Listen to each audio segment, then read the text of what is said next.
Well, good morning, ladies and gentlemen. In a few moments, the Battle for Australia commemorative ceremony will commence. In the meantime, could I ask you just to please take your seats, and to maintain the dignity of the occasion, could I ask you either to turn your mobile phones off or switch them to silent.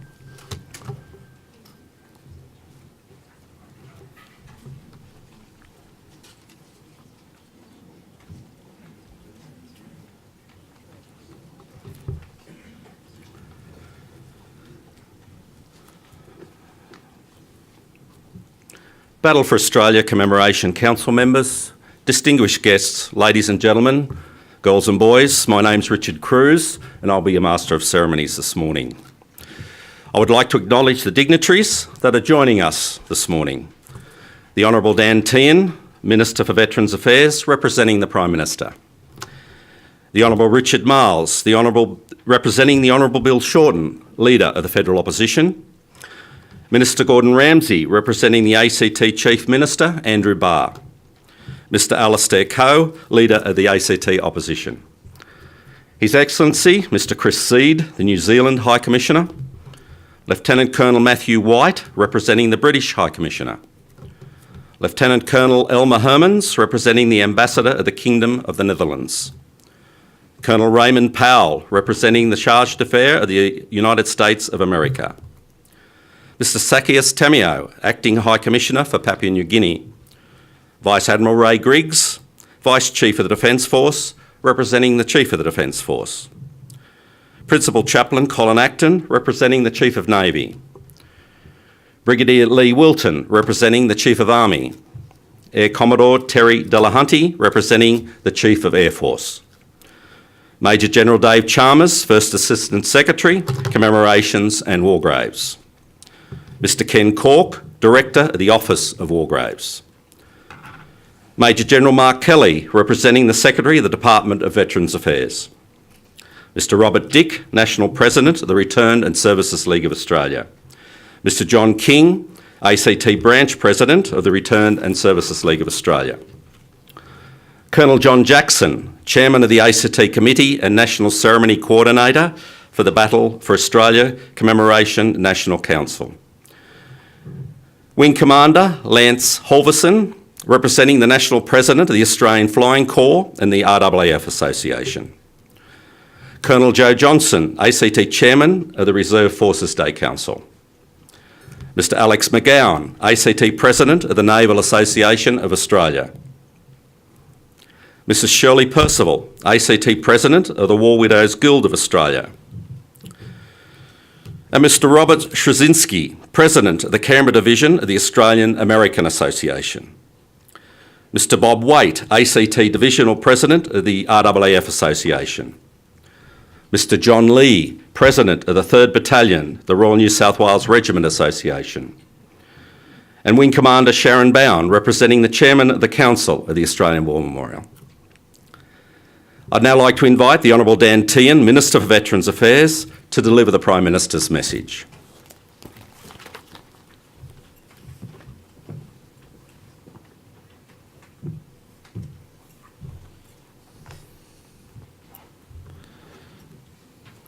A message from the Prime Minister.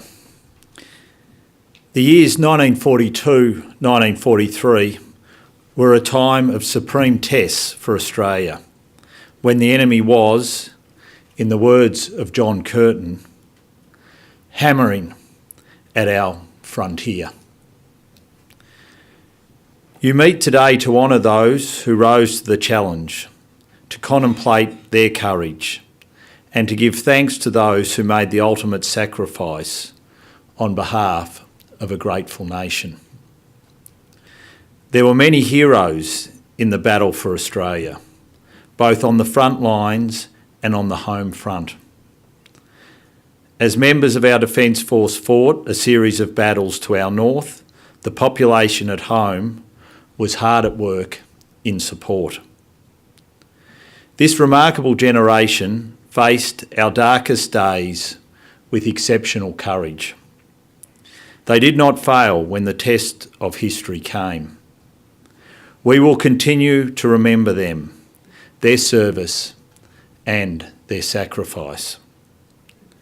I join you today in honouring the memory of those who gave their all to preserve the peace and liberty of our nation 75 years ago.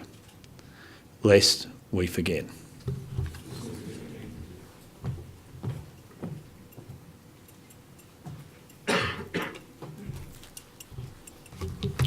Thank you, Minister Tan. I'd now like to invite the Honourable Dr. Brendan Nelson, Director of the Australian War Memorial, to deliver the commemorative address.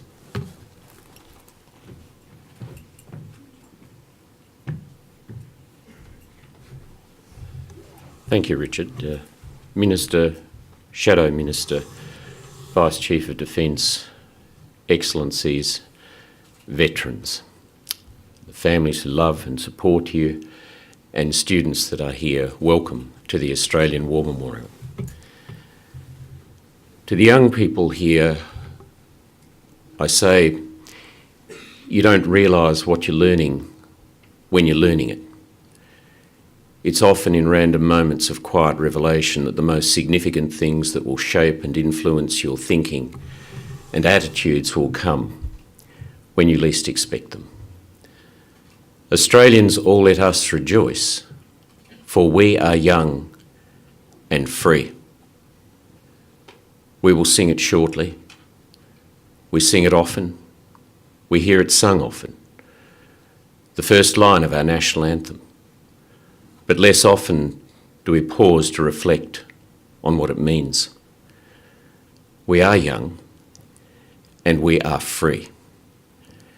And we are free in no small way for the events that bring us here today to commemorate what is broadly known as the Battle for Australia. If 1788 is the most important year in this nation's history, the British First Fleet arriving, and all of the devastation that would bring for millennia of rich Indigenous custodianship, culture and history, and from it the origins of the Australia we would become, and the people that we now are, the next most important year was 1942. The Second World War was no mere extension of the first. This was not about emerging national identity or Australia's place in the world. Our vital interests were at stake. The Japanese landed on the Malay Peninsula on the same day they attacked the US fleet at Pearl Harbor. We were, when the war had been declared in September 1939, 7 million people, 1 million Australians mobilised, including 70,000 women who did much, much more than the important task of nursing. We would, over those 6 years that would ensue, send 500,000 Australians overseas. 30,000 would be prisoners of war. 8,000 would die in captivity in the most brutal and unimaginable of circumstances. And we would emerge from the war, victorious, uncertain of our future, and inconsolably mourning our 40,000 dead, living with the 100,000 physically wounded, and an indeterminate number, as is the case today, of those bearing psychological traumas. Once the Japanese had landed in December 1941, they rapidly advanced through Southeast Asia. 925 Australians died in the defence of what the British had called Fortress Singapore. And then 22,000 young Australians of the 8th Division, fit, young, healthy, volunteer Australians, went into captivity. And then the following day, on the 16th of February 1942, our then great wartime Prime Minister, John Curtin, described this as our nation's gravest hour. He addressed the nation on that day, and he said the fall of Singapore can only be regarded as Australia's Dunkirk. For in it lies not only the future of the Commonwealth of Australia, but the frontier of the United States of America, indeed of all the Americas, and the peoples of the British-speaking world. He said the protection of this country would no longer rely on that of a contribution to a world at war, but rather resistance to an enemy threatening to invade our shores.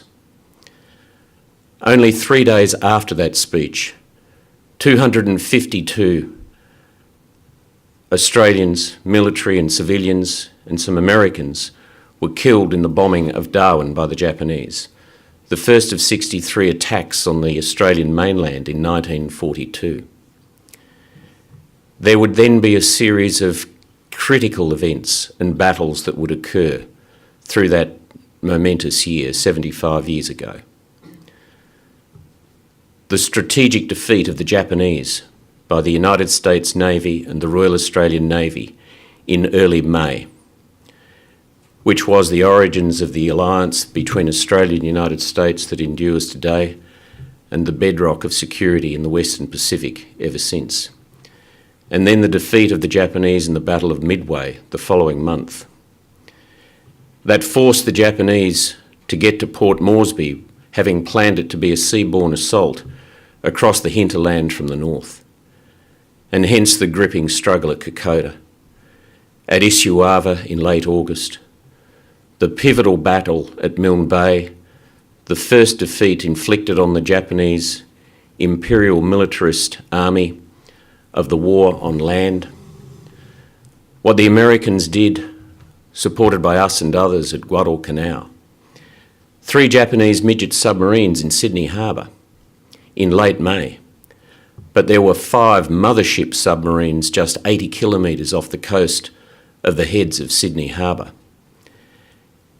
There was every reason for Australians to believe that Japan was coming, and that this nation, as its Prime Minister had said to them, was now resisting an enemy threatening to invade our shores. It's very tempting, human beings that we are, to settle for headlines, settle for some of those broad brushstrokes that I just outlined, popular imagery and mythology of our history. Our comfortable lives, 75 years on, breed easy indifference to individual sacrifices made in our name, devotion to duty, and to our country. Many of you, much younger than me, would not know of some of these events.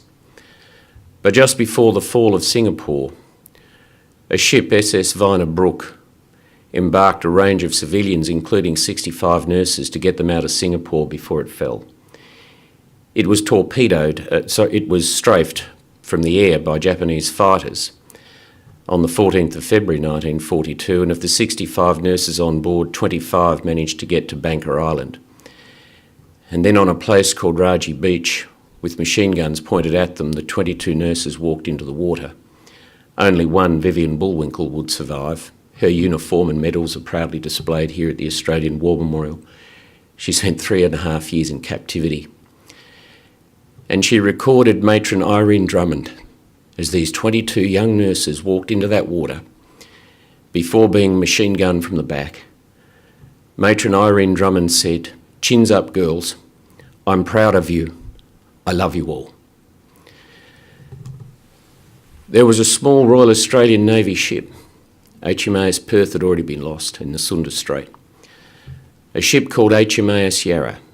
It's a sloop. For those of you unfamiliar with the Navy, it's a smaller version of a fighting ship. It was escorting a small merchant convoy back to Australia after the fall of Singapore from Java. And the young commanding officer, Lieutenant Commander Robert Rankin, encountered 5 Japanese warships, 3 heavy cruisers, 2 destroyers. He made the decision to disperse the convoy, put out a smoke screen, and turned that little Australian ship head first into those 5 Japanese warships. Having taken multiple hits, he gave the order to abandon ship, and he and those on the bridge were killed instantly when a salvo hit it on the 4th of March 1942. Leading seaman Tubby Taylor went back to his gun and kept it firing until the ship went down. the captured British merchant seaman Joseph F. Murphy was standing on the Japanese cruiser Maya, and he said, "Silently we stood and watched that little ship, white ensign flying, all guns blazing against hopeless odds. Hers was a gallant death, of which Australia should be immensely proud." We of a younger generation hear the word Kokoda often, and often it's regarded as a place where one goes to find strength and inspiration, perhaps at times to deal with all sorts of traumas in our lives. But in 1942, on the stepping stones of courage and despair, a small group of Australians, young Australians, defended our country and stopped the enemy from getting to Port Moresby. One of them who did survive, a member of what was called the 39th Militia Battalion. These were members of the militia. They were either conscripts or too young to get into the professional army. And they were what stood between us and the Japanese. And one of them, Sergeant Jack Sim, he'd been a shop assistant from Ballarat. And in year 2000, he said to us here, clearly struggling with his own psychological traumas, he said, "Some prayed, some swore with fear, but you wouldn't show it in front of your mates. One of the boys got shot fair between the eyes right alongside me. It was a perfect shot. Terrible to be afraid," he said, "but it's the brave ones afraid that still kept going. That's what they did, you know, scared bloody stiff and still kept going." In Anzac Hall here, you will see now just in front of the Lancaster bomber a small tank. It weighs 8 tonnes. It's a Japanese Hargo 95 tank. The Japanese landed 2,800 Marines and those 2 tanks at a place called Milne Bay in the southeast corner of New Guinea in late August 1942 in an attempt to get to the airstrips and then provide air support for their attack along Kokoda to Port Moresby. On the 27th of August, a 27-year-old Australian pilot of 76 Squadron, Squadron Leader Peter St George Turnbull, was killed flying at tree-top height, strafing that tank. There are 4 words up there in New Guinea, at Isuava, and they're enshrined into granite. 4 words of values that were seen in these young Australians. Courage. Nothing of value in life is achieved without taking a risk. Endurance. You never give up. Sacrifice. In order to achieve the objectives that we've set for ourselves, we have to make sacrifice. We have to give things up, and often with immense physical and or emotional pain. And mateship. That in the end, what we need most is one another. There are a small number of veterans here today, I say to young people, who fought in these campaigns that I'm referring to. And they're old. But once they were young like you. And today and for the rest of your lives, when you sing our national anthem, just think of them, because that is why we are free. They were the best generation this country ever produced.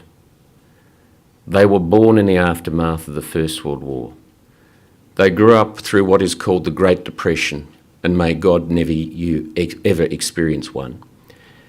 They then came to their teenage years under the shadows of a war that was coming. They mobilised to defend our freedoms and our vital interests. They then set about the economic and social reconstruction of our country, Australia, and gave us the prosperity that too often we have taken for granted. So always remember them. They put principle above position, values ahead of value. They regarded their responsibilities to one another, our nation and its future as transcending and defining their rights. We will always remember them. We remember them here every day, for we are young and we are free. Thank you.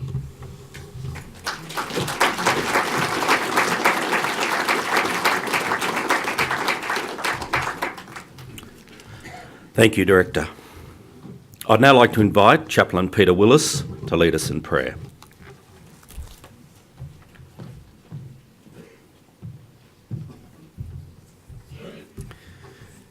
As many, many Australians did 75 years ago, would you join me in prayer at this time?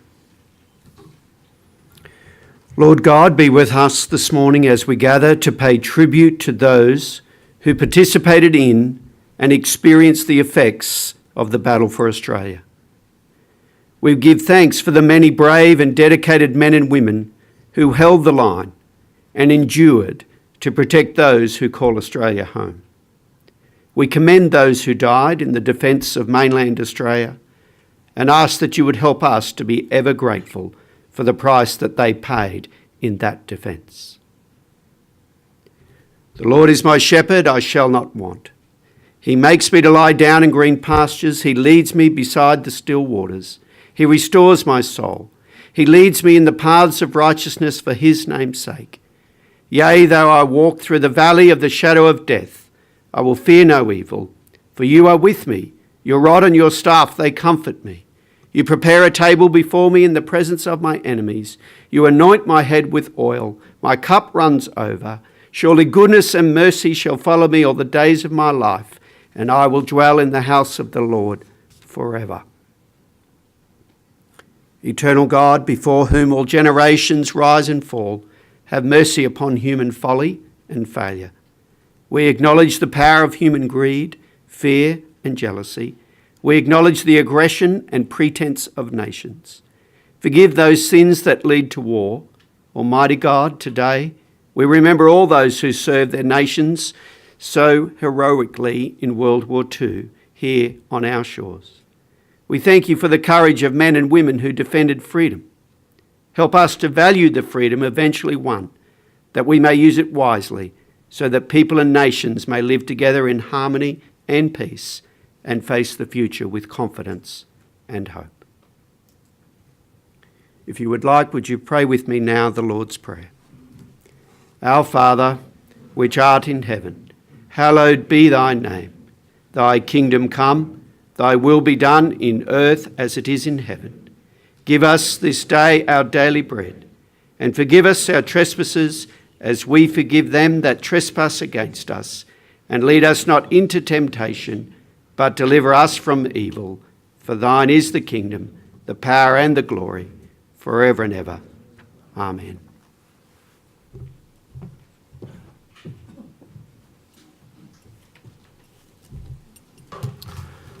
Thank you, Chaplain Willis. Ladies and gentlemen, I'd now like to invite you to please stand and join with the Australian Rugby Choir in singing We Are Australian.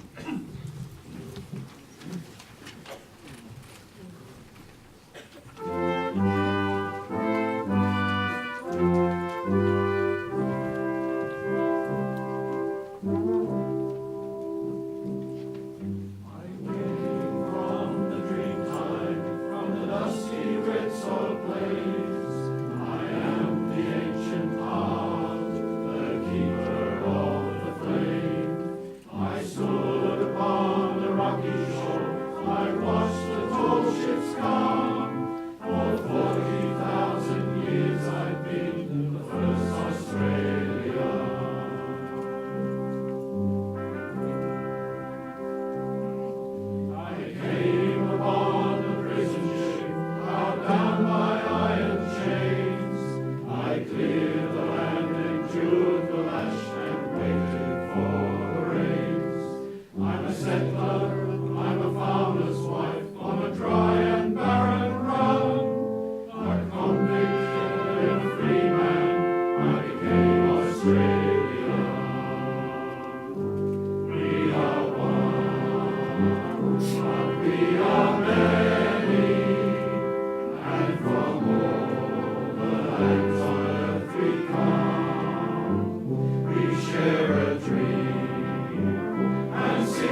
Thank you, ladies and gentlemen. Please be seated.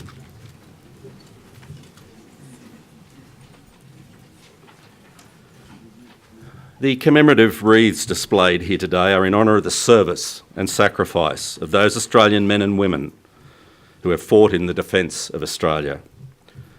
At the conclusion of today's ceremony, these wreaths will be placed by the pool of reflection in the commemorative area, where they will remain through to this evening's last post ceremony and beyond. These wreaths have been provided on behalf of the following: the Honourable Malcolm Turnbull, Prime Minister of Australia; the Honourable Bill Shorten, Leader of the Federal Opposition; Mr Andrew Barr, Chief Minister of the ACT; Mr Alastair Coe, Leader of the ACT Opposition; His Excellency Mr Chris Seed, New Zealand High Commissioner; and Her Excellency Mrs Menna Rawlings, the British High Commissioner. Her Excellency Mrs Erica Schuiten, Ambassador of the Kingdom of the Netherlands; and Mr James Caruso, Chargé d'Affaires of the United States of America; Mr Sakias Tamio, Acting High Commissioner of Papua New Guinea; Air Chief Marshal Mark Binskin, Chief of the Defence Force; Mr Kerry Stokes, Chairman of the Council of the Australian War Memorial; Mr Robert Dick, National President of the Returned and Services League of Australia; Air Vice Marshal Roxy McLennan, Chairman of the Battle for Australia Commemoration National Council. And the final wreath has been constructed by the students who are here today representing the youth of Australia. Ladies and gentlemen, I ask you to please stand as Master Jacob Paul, Year 10 student at Brindabella Christian College, recites the ode. After the ode, the last post will be played, followed by a minute's silence and the rouse. If you feel comfortable and can do so, could I ask you to please remain standing and join in singing the National Anthem.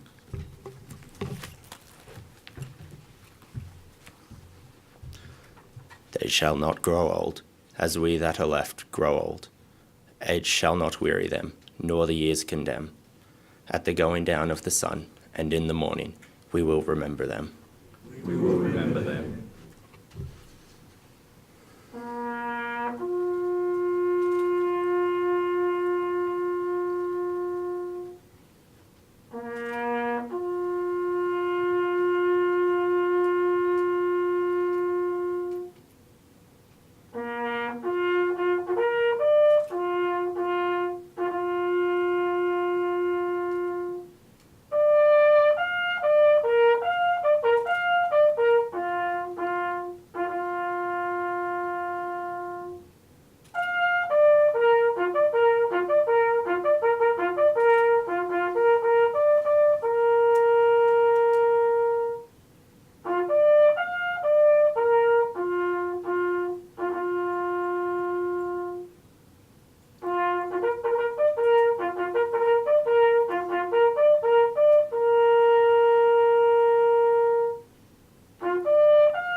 Lest we forget. Lest we forget.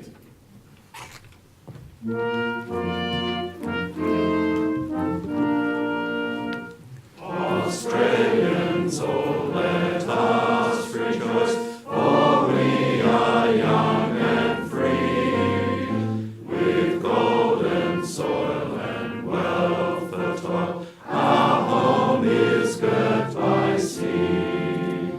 Our land abounds in nature's gifts of beauty rich and rare. In history's page, let every stage advance Australia fair. In joyful strains and let us sing, advance Australia fair. Ladies and gentlemen, please be seated.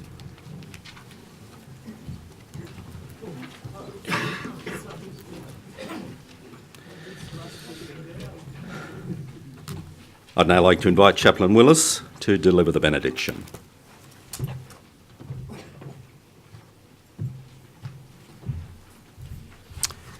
Go forth into the world in peace, be of good courage, hold fast to that which is good, render to no person evil for evil. Strengthen the faint-hearted, support the weak, help the afflicted, honour all people. Love and serve the Lord, rejoicing in the power of the Holy Spirit. And may the Lord bless you and keep you. May the Lord make the light of his face shine upon you and be gracious to you. May the Lord watch over you and give you his peace. Amen.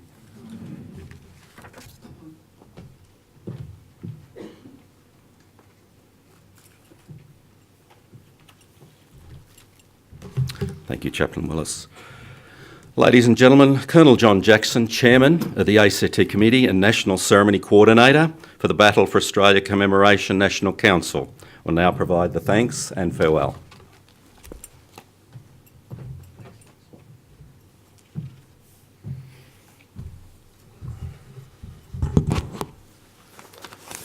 Ladies and gentlemen, just a few acknowledgements, if I may, on behalf of the Battle for Australia Commemoration National Council.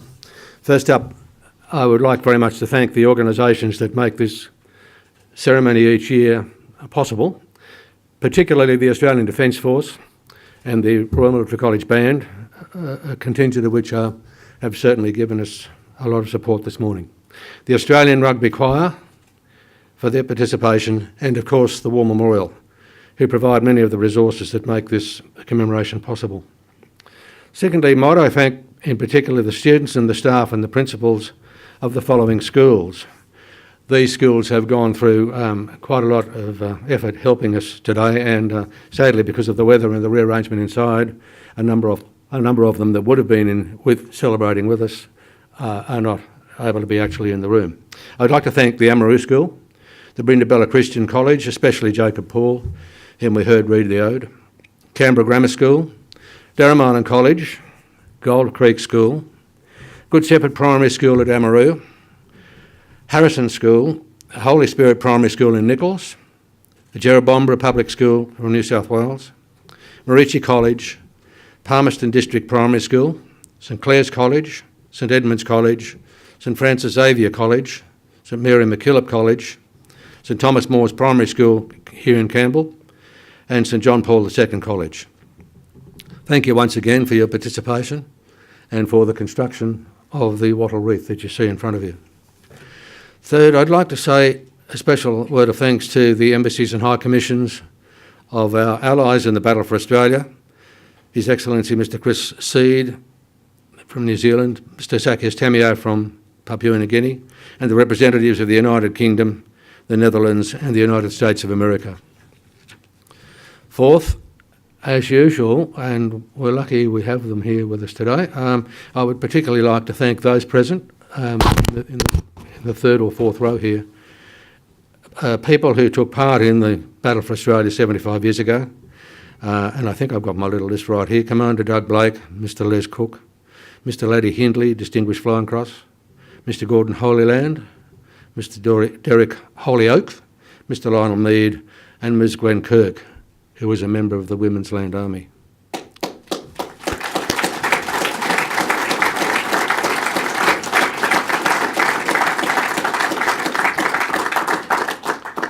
With them, of course, and also most welcome as usual, the representatives and presidents of many ex-service organisations, some of whom you've heard mentioned in connection with the wreaths. Finally, at a personal level, I would very much like to thank the Director and the staff of the Australian War Memorial, especially the Director this year for the occasional address, sir, and especially Mr Matt Rose and his team in the Events and Ceremonies section of the memorial here, and the Master of Ceremonies, Mr Richard Cruz. I'd also like to thank my ACT Committee of the Battle for Australia National Council, especially again Wing Commander Ron and Mrs Jan Usher, who go out on a cold spring morning and harvest the wattle that made the wreath. Thank you.